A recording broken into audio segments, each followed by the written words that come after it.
Olá, eu sou o Pastor Kim e estamos de volta com mais um vídeo extraordinário para você. Ventos levantam uma nuvem cinzenta de guerra no Oriente Médio. A história política do mundo vai mudar? Prepare-se para descobrir. Daniel disse em sua visão: os 4 ventos do céu agitam o grande mar. E isso está acontecendo. Os ventos da ansiedade judaica e também do ódio islâmico estão soprando fortemente sobre o Oriente Médio e sobre o mundo. A história e o mundo, com certeza, vão mudar depois disto. Profecias milenares se entrelaçam com eventos atuais, coisas que estão acontecendo nos nossos dias. Profetas como Daniel, o próprio Jesus Cristo, Paulo e João apresentam vislumbres misteriosos do nosso futuro. Suas profecias hoje estão parecendo se alinhar fidedignamente com os acontecimentos atuais. Vamos explorar essas profecias milenares. Uma guerra está vindo. Não se trata da invasão da Rússia ao território da Ucrânia. Trata-se de uma guerra que está largamente profetizada nas Escrituras Sagradas. Não se trata do confronto eminente entre OTAN e Rússia. Trata-se de uma formação, de uma coalizão que se levantará no mundo para combater Israel. 10 nações, segundo a Bíblia, irão se levantar e irão formar um grande império. Vamos juntar as peças para entender. Se fizermos um cruzamento dos oráculos do profeta Daniel e do apóstolo João, pegando também os últimos acontecimentos de Israel e de seus inimigos em redor, vamos compreender que o Apocalipse pode estar acontecendo agora. A coalizão sombria das 10 nações. A Bíblia diz que 10 reis emergirão e unirão forças, concedendo seu poder a uma misteriosa besta. Será uma formação de 10 nações, uma coalizão obscura lá no Oriente Médio que nós vamos estar vendo surgir agora. Conheça os sinais. Em Apocalipse, capítulo 17, versículos 12 e 13, está escrito: e os 10 chifres que viste são 10 reis, que ainda não receberam o reino, mas receberão poder como reis por 1 hora, juntamente com a besta. Estes têm o mesmo intento, entregarão o seu poder e autoridade à besta. Então, como vemos, a profecia está falando de um império novo que vai surgir no Oriente Médio. Esse império surgirá a partir da união de 10 países. Esses países estarão se erguendo no Oriente Médio e isso resultará no inimigo mais implacável que Israel já teve em sua história. Há um intento comum entre os governantes destas nações. O intento não é de eles reinarem, o intento é de eles construírem um império e entregar o seu poder para um homem. E este homem, ele é conhecido na Bíblia como a besta, como o iníquo, é conhecido como o homem do pecado. É conhecido como o grande assolador da nação de Israel. Quem é a besta? Quem será este homem tão tenebroso? O oráculo de Daniel responde que a besta é o grande assolador de Israel e que virá sob as asas das abominações. Isto é terrível. Em Daniel, capítulo 9, versículo 27, está escrito: e sobre as asas das abominações virá o assolador, e isso até a consumação, e o que está determinado será derramado sobre o assolador. Então, olha o que o texto sagrado está dizendo. O oráculo de Daniel está nos dizendo que este homem, este príncipe que há de vir, a besta, ele se levantará e ele assolará Israel num período que a Bíblia chama de grande tribulação. Será um sofrimento tão terrível que Jesus afirma na sua palavra que nunca houve, nem tampouco haverá sofrimento tão grande assim, tribulação tão grande como esta. Mas espere um pouco. Profecia só se entende com história.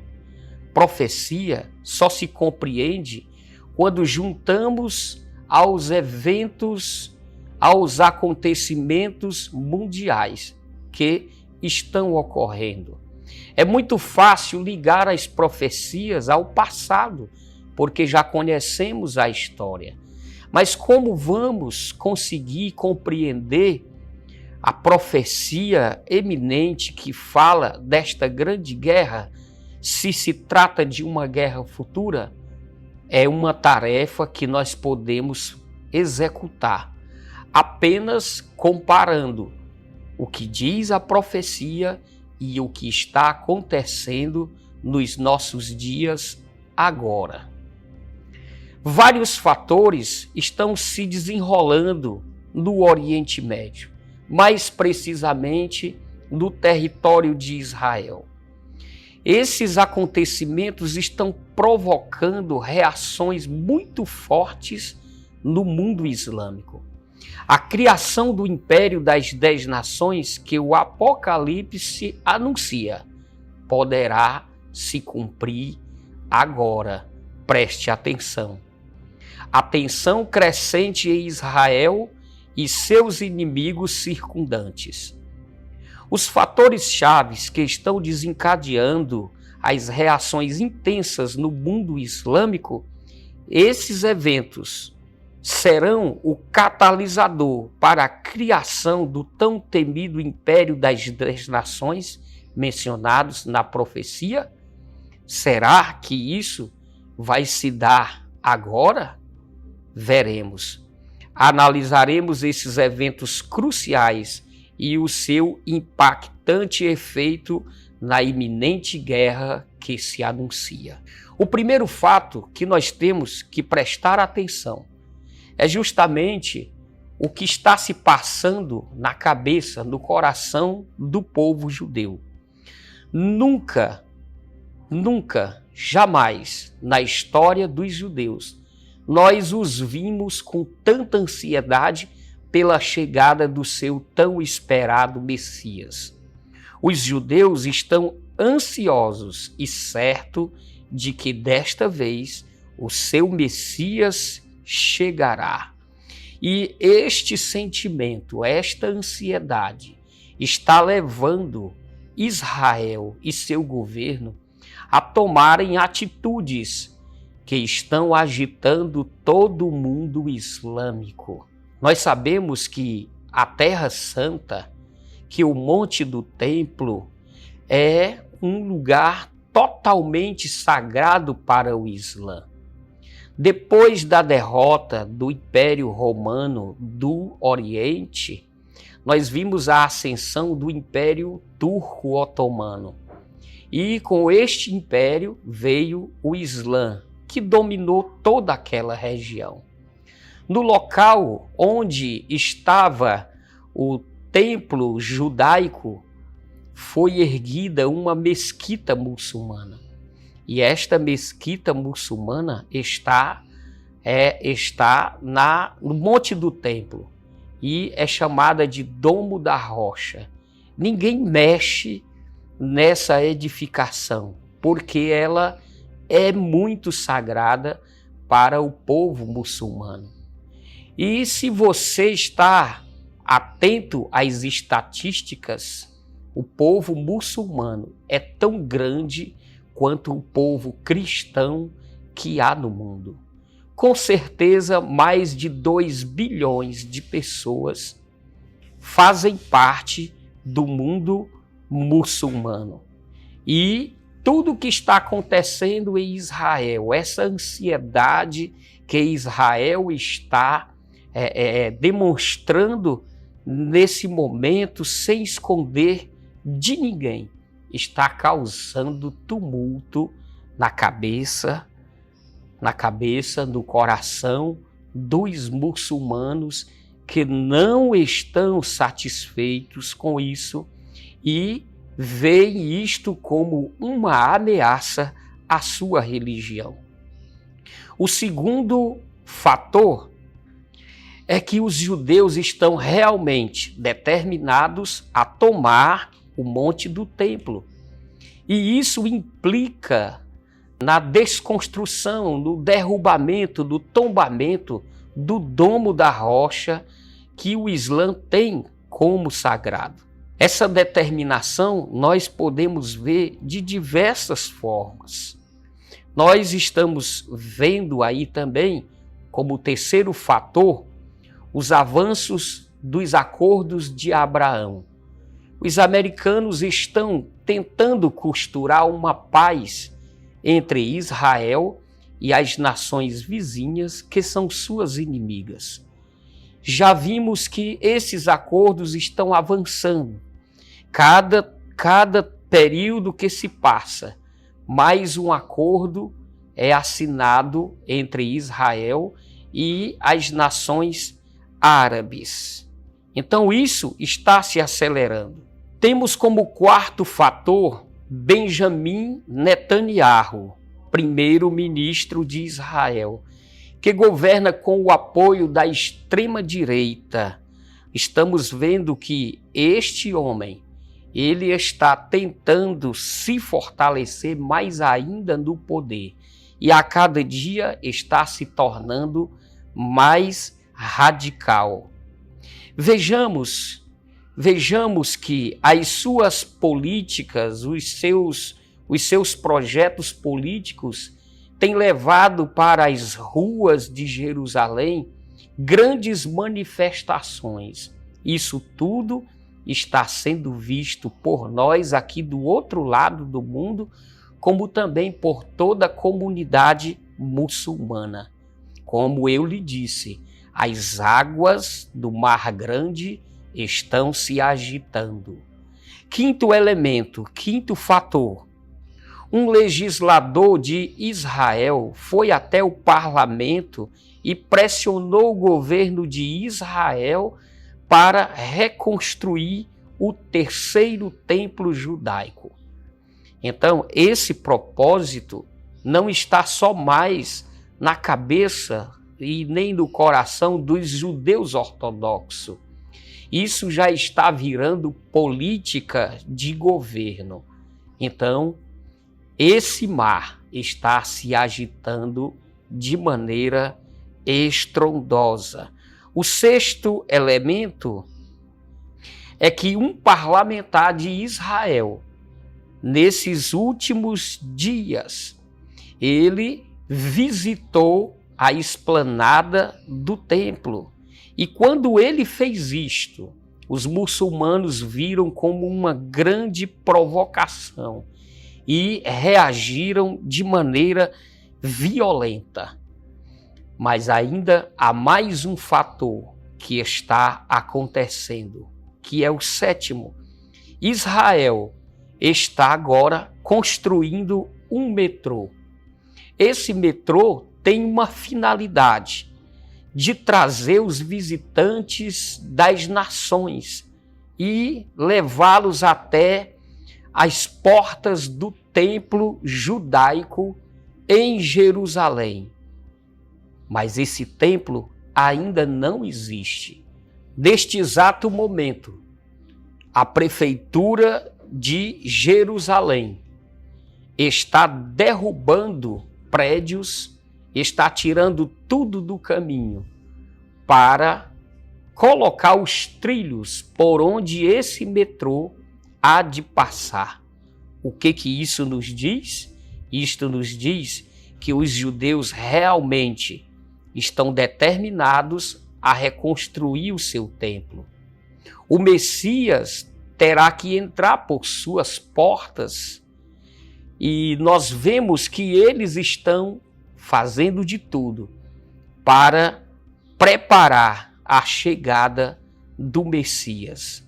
Enquanto isto, nós vemos lá da Turquia o seu presidente Erdogan, que viu todo esse tumulto acerca do Domo da Rocha, acerca da esplanada do templo, viu que Israel está querendo se apossar desta região para reconstruir o templo.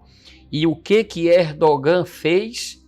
Já acenou para as demais nações muçulmanas, chamando-as para se unirem em guerra contra Israel.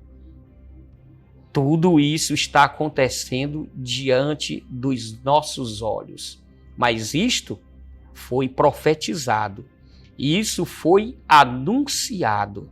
O apóstolo João, em Apocalipse, capítulo 17, versículos 12 e 13, falou disto. E os 10 chifres que vistes são 10 reis, que ainda não receberam o reino, mas receberão poder como reis por 1 hora, juntamente com a besta. Esses têm um mesmo intento, entregarão o seu poder e autoridade à besta. Veja bem, se você consegue juntar as peças dos fatos com a profecia, é isso o que Erdogan está fazendo. Ele está chamando as nações muçulmanas para se unirem contra Israel. Isso pode redundar na criação do império da besta, que vai se levantar no Oriente Médio. Os judeus, portanto, estão projetando tomar o monte do templo. Quando eles tomarem o monte do templo, sua primeira ação será derrubar o Domo da Rocha e lançar os alicerces do templo judaico. Mas isso será uma afronta direta ao Islã, será uma afronta direta ao seu Deus Alá. E aí o que vai ocorrer? A grande guerra será instaurada. A besta, conhecida como assoladora, e as asas da abominação. Em Daniel, já foi mencionado essa figura sombria conhecida como a besta, que vai trazer assolação, devastação em Israel. Junte-se a nós para desvendar os mistérios por trás desta figura enigmática. Descubra como a besta surgirá e como usará das asas da abominação para trazer para Israel a maior das assolações. Vamos fazer uma exploração fascinante dos possíveis desenrolar deste evento profético. Veja bem, quando essa guerra eclodir, a besta terá tudo a seu favor. Surgirá com um acordo de paz. Porque antes de ser proposto um acordo de paz é preciso ter guerra.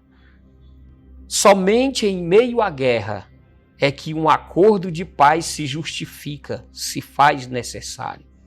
Por isso que a Bíblia fala que essa guerra vai acontecer.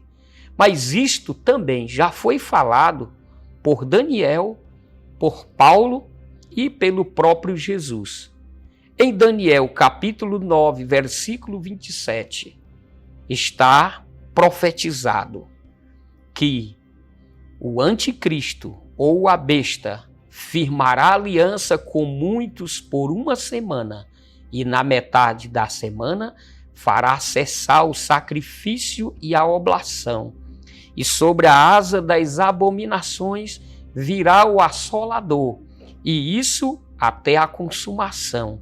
E o que está determinado será derramado sobre o assolador.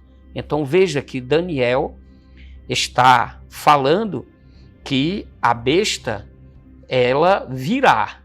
Quando essa guerra eclodir, a besta virá com a solução para firmar uma aliança de paz. Mas Jesus Cristo, em São Mateus, capítulo 24, versículos 15 ao 16, Jesus faz um alerta. Quando, pois, virdes que a abominação da desolação de que falou o profeta Daniel está no lugar santo, quem lê, atenda. Então os que estiverem na Judéia, fujam para os montes. Então Jesus também está falando que essa guerra chegará aos limites da cidade santa, aos limites da nação sagrada. E Paulo também confirma na sua epístola de número 1 aos Tessalonicenses, capítulo 5, versículo 3. Pois quando disserem a paz e segurança, então lhe sobrevirá repentina destruição, como as dores de parto, aquela que está grávida, e de modo nenhum escaparão. Então tudo isso está profetizado, e tudo isso vai acontecer. Então a guerra acontece, a besta vem com um acordo de paz, e o que segue depois? Os judeus, depois deste acordo de paz, poderão reconstruir o seu templo. Pois lá em Apocalipse, capítulo 11, versículos 1 e 2, está escrito: E foi-me dada uma cana, semelhante a uma vara. E chegou o anjo e disse: Levanta-te e mede o templo de Deus e o altar de Deus e os que nele adoram. Deixa o átrio que está fora do templo e não meças, porque foi dado às nações e pisarão a cidade santa por 42 meses. A Bíblia é clara. Só nos resta juntar as peças. Depois disto, os judeus reiniciarão as atividades sacrificiais do templo. A vida sacrificial do povo judeu vai ser retomada, porque hoje ele só tem um pedacinho do muro, o muro das lamentações, como é conhecido de todos nós. O templo será reconstruído, como diz a profecia de João no Apocalipse. Israel começará o sistema de sacrifícios novamente, mas o átrio do templo, o pátio do templo, será dado às nações, como nós lemos nesta profecia, porque será parte do acordo. Então as nações do mundo inteiro vão estar visitando o átrio do templo, só poderão ir até ali. Mas uma coisa terrível, o texto apocalíptico anuncia, é que neste momento, quando as nações tiverem acesso ao átrio do templo, Israel e Jerusalém vão estar sendo semelhante a Sodoma e também semelhante ao antigo Egito. Desse tempo, não haverá mais igreja presente na terra. Jesus já terá levado os seus fiéis, os seus santos. E sem a igreja estar presente na terra, então o que vai acontecer? Deus vai levantar as suas duas testemunhas. Como está escrito em Apocalipse, capítulo 11, versículos 3 ao 4. E darei poder às minhas duas testemunhas, e profetizarão por 1260 dias vestidas de saco. Estas são as duas oliveiras e os dois castiçais que estão diante do Deus da terra. O mundo não vai ficar sem a pregação, embora a igreja não esteja mais na terra. Duas testemunhas serão levantadas por Deus e estarão pregando na porta do templo judaico em Jerusalém. E eles pregarão por 42 meses, ou 3 anos e meio. E todos que forem ali ao átrio do templo, que será construído em Jerusalém, poderão ouvir a pregação da boca das duas testemunhas. Mas a Bíblia também fala de uma outra forma a respeito desses eventos. O apóstolo João também falou de um livro totalmente escrito por dentro e por fora, e selado com 7 selos. Em Apocalipse, capítulo 5, você vai poder ler sobre isto. Mas o interessante, que é os 2 primeiros selos, eles falam exatamente disto.